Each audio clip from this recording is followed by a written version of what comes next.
As the title suggests, the plasma window utilizes ionized gas comprising of hot ions and electrons to interface between vacuum and atmosphere or vacuum and pressurized targets. It's useful for a number of applications that I'm going to talk about. The first topic to be addressed is why do we need a plasma window? Then it will be a description of the operation principles, followed by applications and results. On the top picture, you see an electron beam welder. Later on, we'll let our imagination run a little wild with under the topic, the sky is not the limit. Possible application to sci-fi. Actually, a lot of people thought about it before me, about possible sci-fi application. This picture is from Star Trek: The Next Generation. Those of you who are Trekkies, hopefully there are many of you, but particle beams and radiation, for the most, are generated in vacuum. And for some application, it's desirable to bring them out for in-air processes. This is a schematic of an electron gun and a target object, which is being worked on. The electron gun is not to scale. It is pretty much to scale the various components, but the workpiece usually sits in a very large vacuum system. As you can see, this orange vacuum chamber houses the electron. This is a pump that pumps on the electron beam.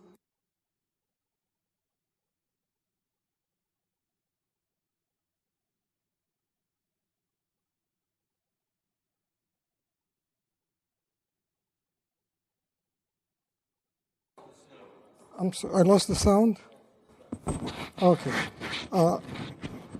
NSLS, where the radiation is generated inside vacuum and then sent through evacuated beamlines for experiments.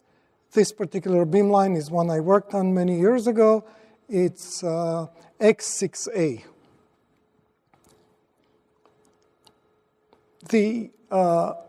Originally, when the idea was thrown out, for discussion, I was told that it won't work.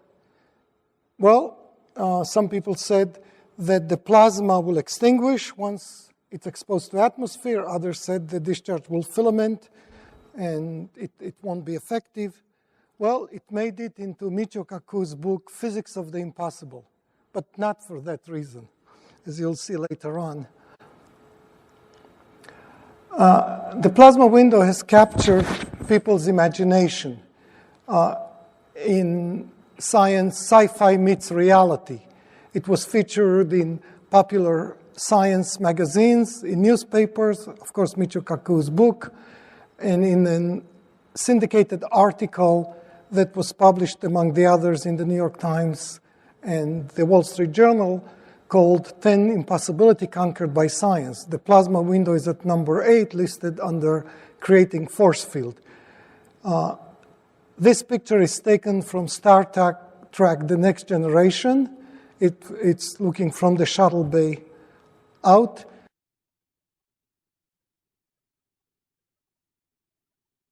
Oh, can you hear me? Is a plasma window that's now in the Tandem Van de Graaff building. First of all, what's a plasma? It's the fourth state of matter. To go from solid to liquid to gas, one adds heat. And when the gas gets very hot, atoms and molecules move very, very fast. They start colliding and stripping electrons of each other, and then it turns into the so-called plasma state, which is usually much hotter than the gas. The plasma, for a given pressure, the plasma is less dense. Because of the rapid motion and the collisionality, it offers larger resistance to flow. That resistance is called viscosity. Viscosity of a fluid going through a pipe is equivalent to the resistance two solid objects have when they try to slide with respect to each other. It's basically equivalent to friction. Therefore, the plasma can act as a plug to slow down flow of gases with little effect on fast particles passing through it. A good analogy, and I should give credit to a writer in Discover magazine, the analogy that that writer, I forgot her name, suggested was if you have a waterfall and you try to throw a ping pong ball through it, it won't go through it. But if you shoot a bullet, it will go through it. What's hot and what's cold? Outside air temperature usually is 300 degrees Kelvin, which is 81 Fahrenheit. It's actually 80.6 Fahrenheit. If you have atoms and molecules that are neutral, they move, compared to a plasma, relatively slow. Plasmas can be even millions of degrees. The one we generate in a plasma window, it's usually about 15,000 degrees Kelvin, which is about 27,000 degrees Fahrenheit. Those particles move very fast.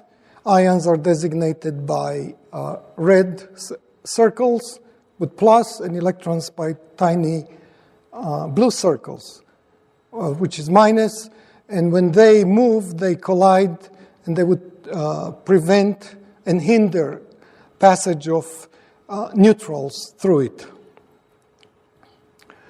Just to quantify it a little bit, pressure P is proportional to the product of density times temperature. So if the temperature is high, one can balance a pressure with much lower density. And for gas flow Q, it is proportional to the cross-sectional area of, let's say, a pipe, if it tries to flow through, and proportional to the pressure differential. Of course, the harder you push, the more flow we get. And it's also inversely proportional to this quantity eta, which is viscosity. And viscosity, interestingly enough, rises fast. Viscosity of ions, electrons, and neutral gas rises fast with increase in temperature. This is a simulation that Jeff Mitchell prepared. If you picture a cube marked in blue, in space, in empty space, the black is the empty space, that has neutral atoms and molecules. These are white and yellow dots. That's plugged by a plasma window. It's got a hole in it, which is filled with plasma. What you'll see in the simulation is that the plasma moves so fast that it looks smeared compared to the motion of the atoms and molecules. And when while the plasma is on, they cannot escape through this hole, the atoms and molecules. When the plasma goes off, they can escape. So right now, the plasma is preventing atoms and molecules from escaping. Once it's extinguished, they can escape. For those of you who have to leave early, and I was told at least one person has to leave early, I'll summarize quickly what has been achieved. Vacuum separation, transmission of charged particles and beam from vacuum through the plasma window into atmosphere, and also high-quality electron beam welding non-vacuum. This is the jargon used by welders. EBW stands for electron beam welding, and NV stands for non-vacuum. Next is how do we generate a plasma? If we take a high-voltage power supply and bias 2 electrodes, fill it with gas, we can get a breakdown that generates a plasma. Electrons move towards the anode while ions move toward the cathode. Cathodes are negatively charged, anodes are positively charged. Such a configuration would generate a plasma, but it won't be stable. The trick of the plasma window is to generate a stable plasma. You've got the same elements. You've got 3 cathodes. The cathodes are just these little tips that are retracted right beyond the opening. There is an anode with a hole in it, and this channel gets filled with plasma when one has a discharge. A very important element are the cooling plates.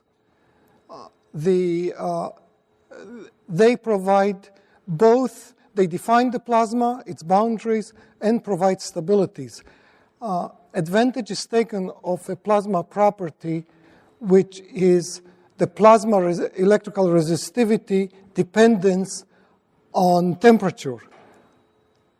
Just opposite to viscosity, plasma electrical resistivity drops with temperature.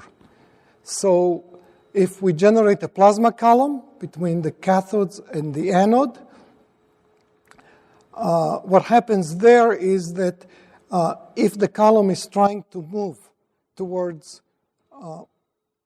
one of the cooling plates,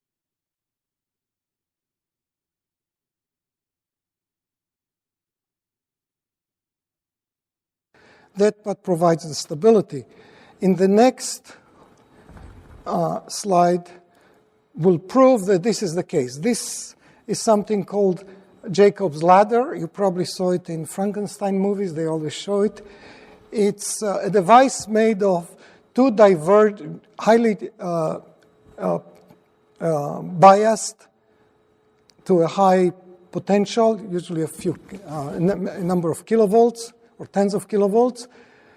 And a discharge starts on the bottom because it's the distance of closest approach. But because a plasma is generated and the gas gets hot, the area above where the initial discharge starts becomes more conductive. So even though it's a longer path, the plasma will still prefer to, the overall resistivity is lower. So what happens is as you can see, the plasma keeps moving up. I'm sorry.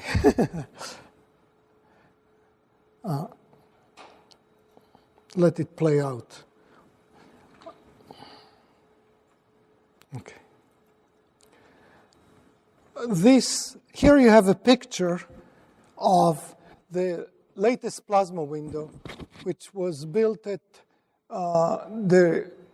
Riken, the Waco Center. It's the device. It's for a machine called radioactive isotope beam factory. What's very noticeable about a plasma window is all the hoses, all the cooling hoses.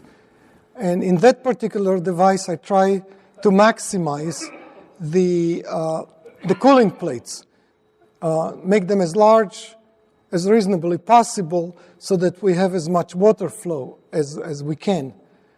And, there is a gas ionizer development here at Brookhaven. It's done for Michigan State University's facility for rare isotope beams. the reason for this device is to take ions like uranium, and we start with uranium-34 plus, pass it through a helium gas stripper, and raise its charged state to uranium-71 plus. The reason it's done is because it's easier to accelerate high charge state ions, and that saves money in terms of accelerating elements that needs to be put in such an accelerator. Since the target is at high pressure, it would flood the accelerator vacuum and cause shorts, and it won't work. So it's sandwiched between two plasma windows. That's a picture of that particular setup. This is the gas cell, and those two are plasma windows, some old plasma windows that we borrowed.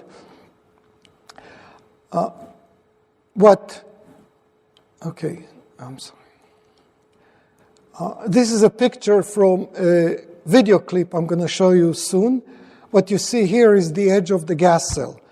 To shoot that video, Alex Ribin put his camera. We removed the gas cell, and Alex Ribin put his camera where the gas cell is, and we fired the plasma window, and you get a view of what it looks like from the atmosphere as one looks through the plasma window into vacuum. I'll also be explaining some of the components, and later on, we're going to go. Alex went to the other side of the plasma window and photographed the plasma window as it looks through vacuum. You saw a picture already at the beginning. This is the plasma window as it looks from the atmosphere. I'm sorry. I realized I cannot point out. Okay.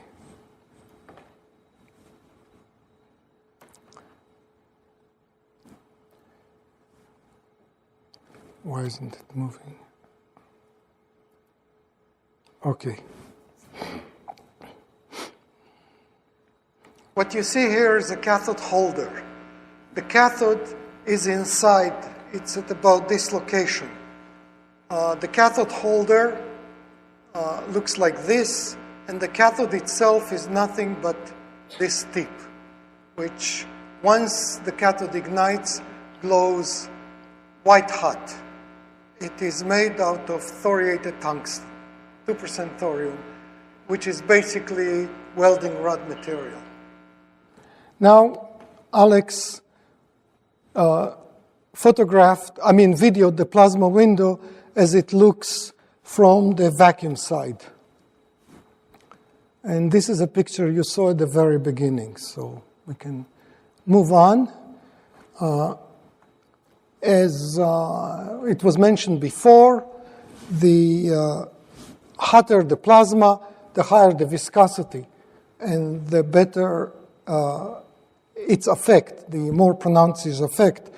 This is data from the Rikin plasma window. What's in the top graph, you see the dependence of the pressure right behind the plasma window on the arc current, and on the bottom, you see it after one stage of differential pumping. I'd like to just point out that these are logarithmic scales, so the effect is more pronounced than one sees in this graph. Next, we're going to talk about application to electron beam welding. Electron beam welding is the best welding that can be performed, but it's done in vacuum, resulting in low production rates and limits on object size. These photos are those of particularly large vacuum systems that are used. Here, this door slides and the vacuum system is closed. Even though these are large vacuum systems, one cannot fit a double-hull ship for welding. So there is great limitation here. People did try to do in-air welding, but the quality was lower because as the beam came out into air, it was badly dispersed. On top of each vacuum system is an electron gun. And here also we have an electron gun, as a matter of fact, very similar to the one we used later on. You can see the operator looking through a scope, an optical scope, to see to guide the beam. Usually you have the beam fixed and one moves the table with the object that's being welded. At Acceleron Incorporated, that's a company in Connecticut, in East Granby, Connecticut, which is northeast of Hartford. The electron gun that you saw, whose picture you saw before, extends up to this level. Then a small chamber was added to it, pumped by a scroll pump, and the plasma window attached to the chamber. Now the workpiece was in atmosphere. To give you an idea of dimensions, this gun is slightly less, that the whole length is slightly less than 1 meter. So it can be easily mounted on a robot. Unlike previous attempts to pass beams to atmosphere, people have tried actually with electron guns through foils. The problem, there's a twofold problem. There's very limit on the power one can pass through, and also the beam degrades. One very encouraging, a couple of encouraging results that came about is that both, as we pass a beam through the plasma window, both the plasma window performance gets enhanced and the electron beam too. So it's win-win situation in that case. What's shown here is the electron beam current and how it affects the reading of the very first stage of differential pumping, right behind the plasma window, and the arc power supply. I just would like to point out that the arc power supply also, one has to subtract the voltage that's dropped across a resistor. As the electron beam gets fired through and increases, there was a dramatic drop in pressure as well as in the power needed to operate the plasma window. Also, as I told you, the electron beam characteristic improved. Usually when an electron beam goes through a gas or a plasma, it suffers collisions and it starts to disperse. In this particular type of plasma window, which is driven by an arc, if the arc is oriented properly, that arc, if we assume that this is the plasma window arc, it generates an azimuthal magnetic field based on the thumb rule. And if you have a beam moving in the z direction with the azimuthal magnetic field b sub theta, the force on individual electrons is F equals V cross B, which is called the Lorentz force. And the net result is that we ended up with electron beams that were narrower than the way they came in, which, and just to show you, this is a picture of 150 kV, 9 milliamp electron beam converging in air. This is a rather puny beam in terms of its current level. So, but still, when it came out in atmosphere, instead of, and the reason is it doesn't carry much of its self-electric field or magnetic field at this point, you know. So the electron beam actually keeps on converging, even though it's propagating in air. This picture was taken by a professional photographer, because later on you'll see when non-professionals try to take pictures. I was looking over the internet to try to find pictures of the times when people try to send beams to atmosphere using differential pumping only. The beam actually starts expanding during the differential pumping sections. And whenever I try to Google anything, beams in atmosphere, always my work came out. But I found from an old book, I found what electron beam welding looks like coming out of a 175 kilovolt, 90 milliamp electron beam. And it disperses immediately in the atmosphere. So I superimposed on it a picture of a 25 milliamp beam coming through the plasma window. I had to use a higher beam because of the luminosity of the brightness of this. So you can see the beam stays nice and convergent.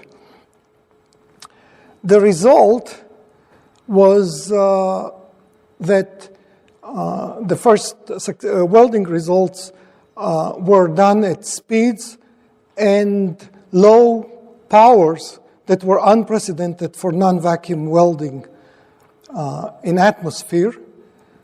And a very interesting characteristic is that the bead shape, the width of the weld, was independent of what we call standoff distance. It's the distance between the exit of the plasma window and where the workpiece is. So up to 2 inches, at least in this configuration. Later on it was extended.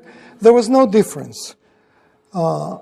These are pictures of those first welds, and they were taken to MIT to be analyzed by Thomas Eager, who at that time was the chairman of the metallurgy department. And he wrote a very, shall I say, flattering report, if nothing else, about what a significant advancement is in this technology. But in this report, I believe it's still on the website of Acceleron. What he told us in private, and it's not in the report, is you see these black stuff here and also the fuzziness of the bead. It's an indication of oxidation. While oxygen is very important for us to breathe, it has adverse effects on welding. So we looked for ways of extending the plasma window, extending the plasma from the plasma window into atmosphere. To do that, earlier I showed you that plasmas can be stabilized by those cooling plates. They can also be stabilized by vortices. So a vortex generator was inserted inside the anode. This plate serves as an anode. And to our surprise, already plasma came out. In this case, it's about 6-7 millimeters, but later on, with a better vortex generator, it went as close to an inch out. In this case, what we did, we also brought the workpiece and floated this electrode. So then a big arc developed. It was so bright that it had to be photographed through welding glass. This is basically the diagram of what was done.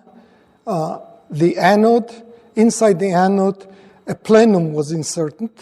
The plenum is actually rotated 90 degrees compared to the anode. Gas at a pressure of about 10 to 12 psi is introduced, and through those slots, a vortex is generated. The results were major improvements in electron beam propagation, and as expected, the cleanliness improved. The welds were analyzed. I have 7 pages of them, and even the first page I was advised wisely by the seminar committee, by the BNR lecture committee, not to show it, because. But what is important is that the oxide thickness was less than 1 micron. instead of going all through the weld. So basically it works. My dream is to apply this technique for underwater beam welding, underwater electron beam welding. Today, underwater welding is done with torches, and it's usually very poor quality. Also, if you want to repair gas lines, etc. But if you can generate a water vortex, the pressure in the middle will be low, and the plasma will penetrate through. And I'm confident it would work because the first time people generated vortex-stabilized plasma was with water vortices. So the technology is there. Just to show you more pictures, after we were able to get the plasma out, the electron beam propagation became that much better. And I had to take a slide out for lack of time. This is a picture taken not by me, but by a technician who's a good photographer. If I were to take it, you wouldn't see anything. You see the electron beam propagates down quite a bit. The problem is that the brightness of the plasma overwhelms the beam itself. The beam is relatively faint. To perform this type of welding under those conditions, the operator has to look through TV cameras because, after all, X-ray is generated. So he has to be behind the shield, and this is what the camera sees. Here is the plasma coming out, the protrusion, and this is the beam that the camera was able to see. Now, what is it good for? Well, Acceleron was able to sell plasma windows to entities like Boeing and Naval Research Lab, but it was very hard to displace the laser market. What I've shown is I compared laser welders and electron beam welders. In green are advantages, in red are disadvantages. The electron beam welders have much better quality welds, much more efficient. Lasers are inefficient to begin with, and then, in addition to that, to inefficiency in generating the light, there is also reflection from metals. While for an electron beam, once some vapor is formed, it provides a better means for propagation. One can get 80% of the beam power into the weld. The big problem is at this point, because laser welding has been around for a while. It was all developed by Lawrence Livermore Lab during the 80s and handed free to industry. It cost a third of what an electron beam welder with a plasma window and plasma shield costs. There is, however, a niche. After the first plasma window was demonstrated, I started to work with Lytton electron devices to develop a welder for double-hull ships. Today, double-hull ships, and you know the oil tankers, are very poorly made. There are literally small men walking between the hulls and performing the welding. Almost all of it is done in South Korea. Now, every time a tanker hits the ground, it's a disaster. The Navy was thinking of having a company that was owned by Lytton called Engels Build Them Double-Hull Ships. That's why this endeavor started.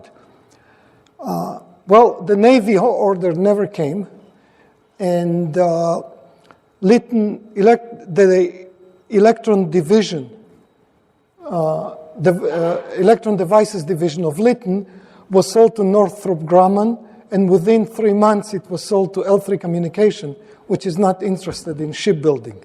But I think with some investment, that's one of my first dream. I'll be talking about dreams for the rest of the talk. there will be a major environmental benefits, but it will require money for investment. My second dream is to actually build a flat plasma window. It should work even better because the plasma can be better defined. I don't want to go into all these details.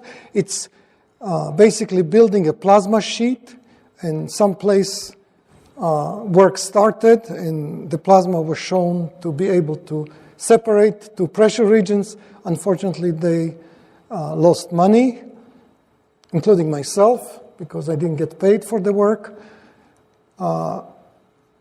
And we have the technology. This is a plasma sheet that was generated here at Brookhaven.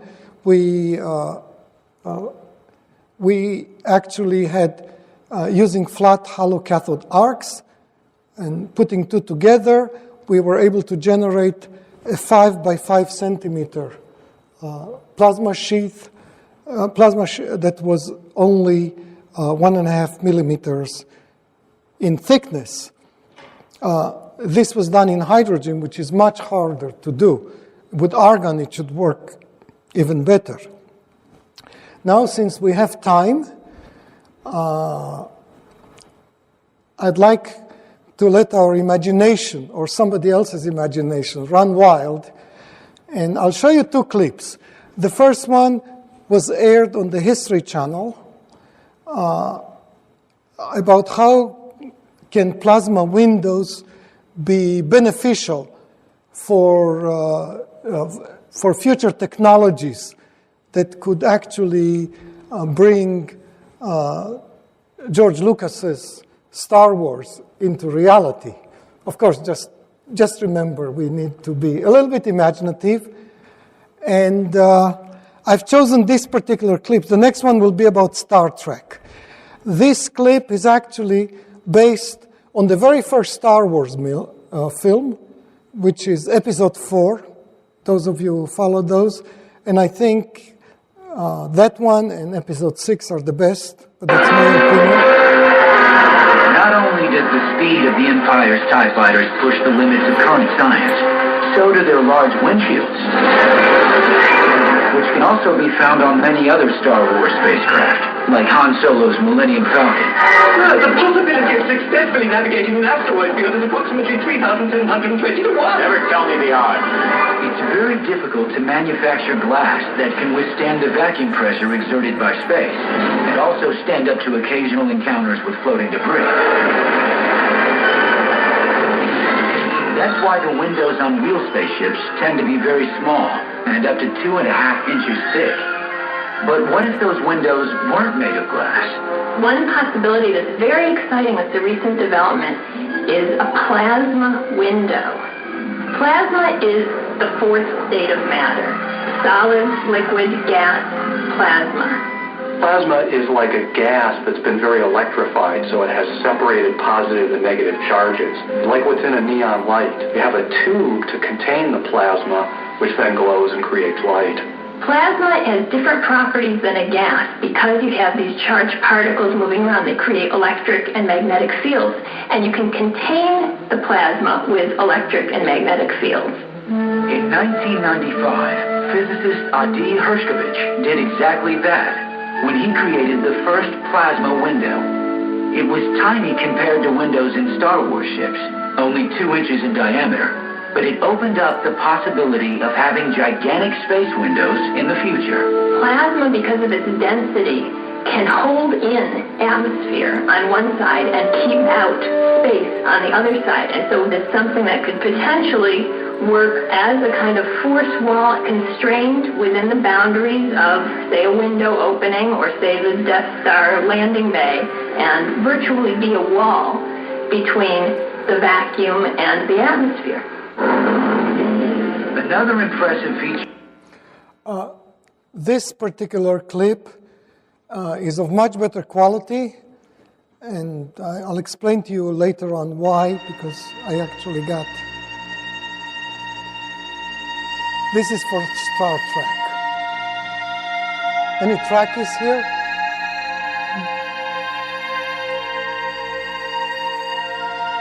Space, the final frontier.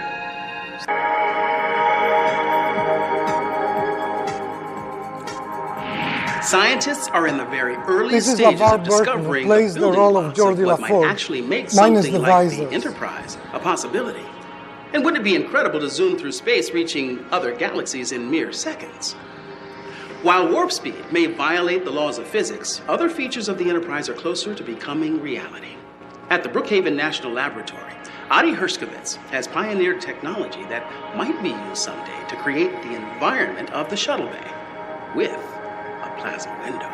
A plasma window is a device that separates between vacuum and atmosphere without any solid walls. And from the shuttle bay, that would be the difference between being inside the ship or floating in outer space.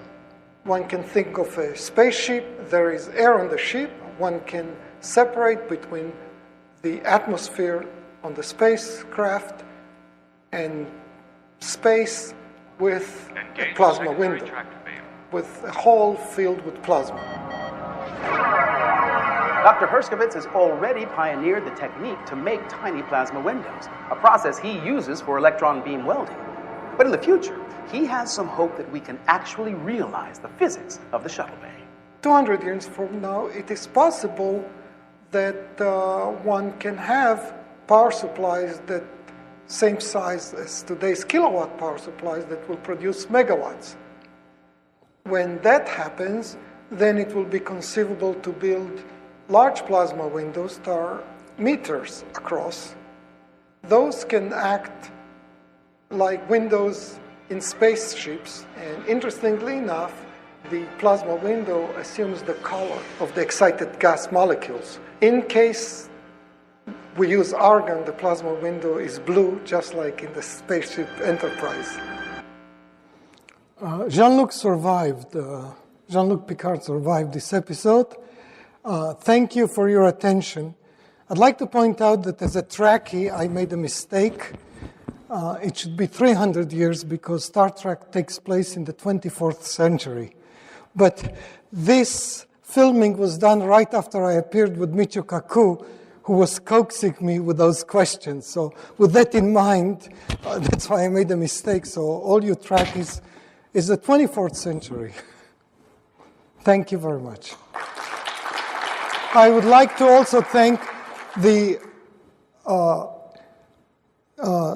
members of our seminar committee, the departmental seminar committee, who roasted me, and then the Brookhaven Lecture series committee, who gave me even a bigger roast for guiding me to make a much better presentation. Thank you.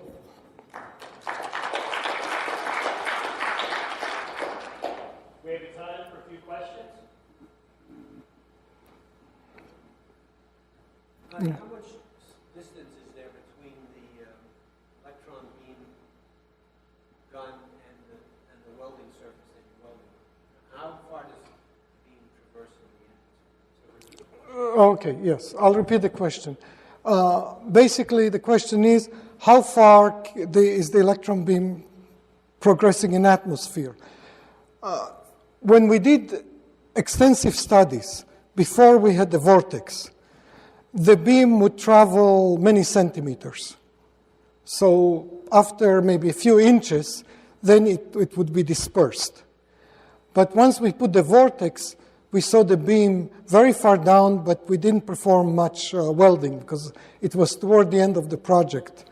And somebody turned down some additional funding that we were supposed to get. For reasons I can tell people, not in public. So, yeah, I'm sorry. Yeah. In one of the pictures you showed, it seemed as though the plasma is producing a kind of a beam focusing. That's correct. Is that intrinsic in the plasma concept? This is a view graph I just deleted. At NRL, the Naval Research Lab, with megavolt and multi-kiloamp beam, they generated beams that are so-called self-pinched, which means they have such a large magnetic field that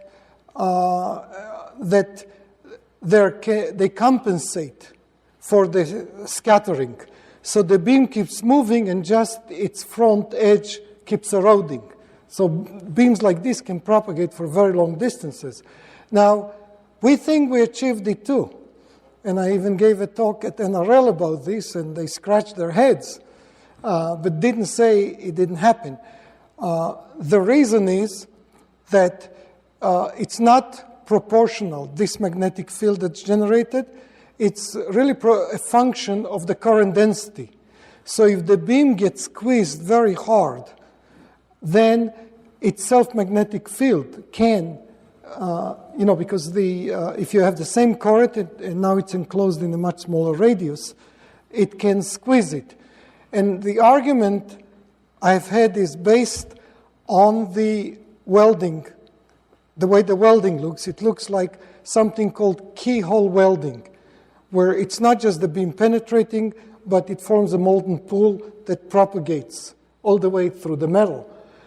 To achieve this keyhole welding, we need between 10 to the 5 to 10 to the 6 watts per square centimeter. Given the beam power and the fact that we achieved it, I was able to narrow down the radius of the beam.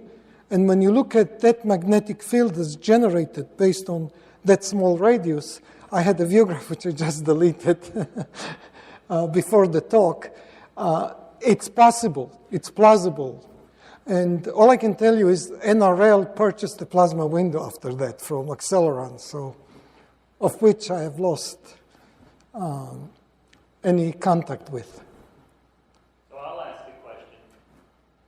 I'm going to give you two extremes. On one side, you said a space shuttle going through a plasma window, but in reality, you're talking about particles and electrons going through plasma windows. That's correct. So what's a rational Okay, value? let's go crazy a little bit, but I'll tell you what happened.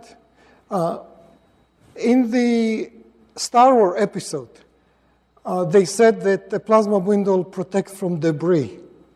Probably not. When I was a grad student, I was involved in a project. It was a joint project for a group of us to try to figure out what happens if you inject a frozen deuterium-tritium pellet into a tokamak, because refueling the tokamak is a big thing. It was at that time a big issue. So after doing the calculations, we figured out that the pellet will just go to ablate, and because there is a magnetic field, toroidal magnetic field, it will become cigar shape, a little distorted, and spread nicely through the tokamak. A couple of years later, experiments were performed at Oak Ridge National Lab on a tokamak called ORMAC. They had that special gun that shoots those pellets. They shot the pellet, and it went through the plasma and got splattered on the opposite wall. So in terms of a spaceship, you can picture that it could have some coating and that will ablate. Apparently what happens is there's some ablation that protects an object going through the plasma window, even a solid object. Nevertheless, the plasma window we have here, I wouldn't stick my finger in it.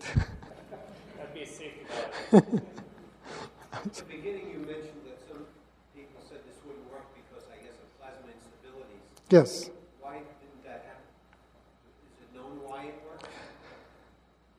Well, one of the people you may know here, it was when I tried to get a student to work with me, it was Bob Thomas, and he's a plasma chemist by training.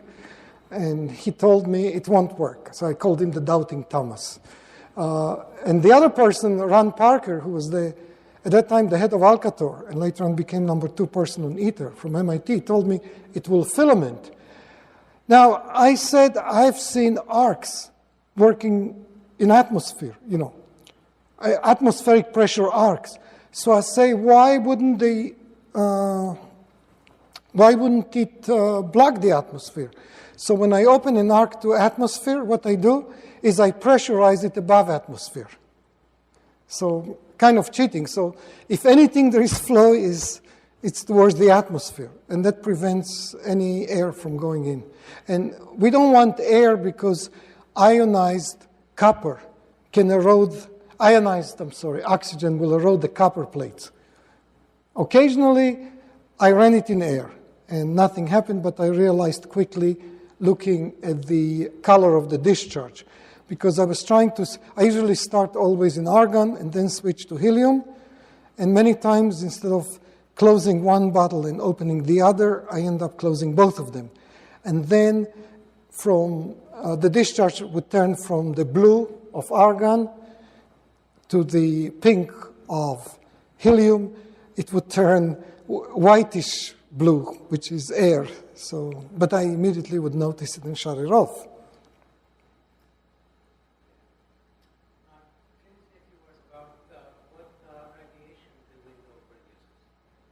Nothing. I mean, RF. Yeah. Oh, okay. The question is about radiation. This was a concern at the light source because they were afraid it would interfere with instrumentation. So the only radiation we can tell is visible radiation based on the gas that's discharged. And at one time, Janusz Kurtz wanted to see if it interferes with something else he was trying to do with X-ray microscopy, and the radiation was a much lower frequency than what is concerned. Now, in terms of radiation coming through it, I'd like to point out that plasmas have dual personality.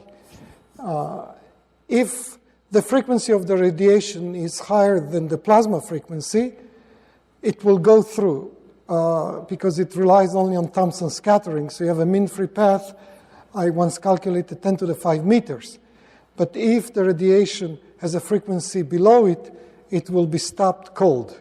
When I worked with Lytton, the first thing they wanted to do is to see if they can pass any of the microwave radiation from their devices. And I told them, don't even try it. They wanted the window for those devices. Proton and carbon therapy Yes. Facility worked with a solid window, and then the beam transverses through the air at least a meter or something like that. What do you think? Can you use your lens? It won't have a strong lensing effect on protons. Electrons are very easy to bend. So I doubt if it would have any effect. I mean, they're just too big and heavy and fat. At least the protons in South Africa, the 2 MEV protons that were shot through it, did not show any of the focusing effect or anything. But you think it can be used?